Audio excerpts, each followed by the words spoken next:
নমস্কার বন্ধুরা, আজকে আমি বানাবো চুনো মাছের চচ্চড়ি। আমি কড়াই বসিয়ে নিয়েছি। কড়াই গরম হয়ে গেলে আমি তেল দিয়ে নেব।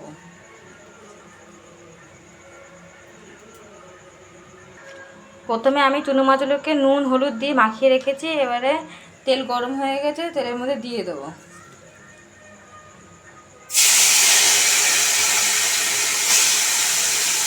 সবগুলোকে একবারে দেবো না, দুবারে ভাজবো। মাছগুলো ভাজা হয়ে গেছে, এবার আমি নামিয়ে নেব। আরেকবার মাছগুলোকে ভেজে নেব।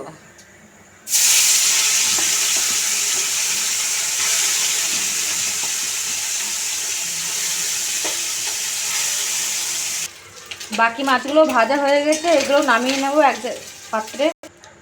এবারে পেঁয়াজ কুচিগুলো দিয়ে দেবো। 1 চামচের মতন আদা রসুন লঙ্কা বাটা দিয়ে দেবো। দিয়ে একটু ভালো করে নাড়িয়ে নেব। এবারে দেবো লবণ, হলুদ, লঙ্কার গুঁড়ো আর জিরে গুঁড়ো সব একসাথে এবারে দিয়ে দেবো। ভালো করে নাড়িয়ে নেব।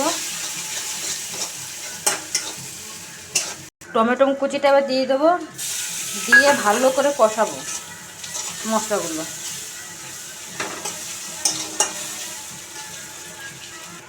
এবার মশলা করা জলটা দিয়ে দেবো।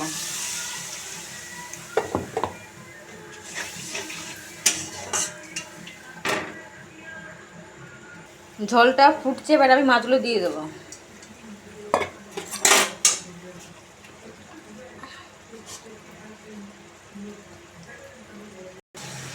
চুনো মাছের চচ্চড়ি আমার কমপ্লিট হয়ে গেছে। এবার আমি নামিয়ে একটা পাত্রে ঢেলে নেব। মাছগুলোকে আমি একটা পাত্রে ঢেলে নিয়েছি। আমার ভিডিও যদি আপনাদের ভালো লেগে থাকে তাহলে লাইক কমেন্ট শেয়ার করবেন।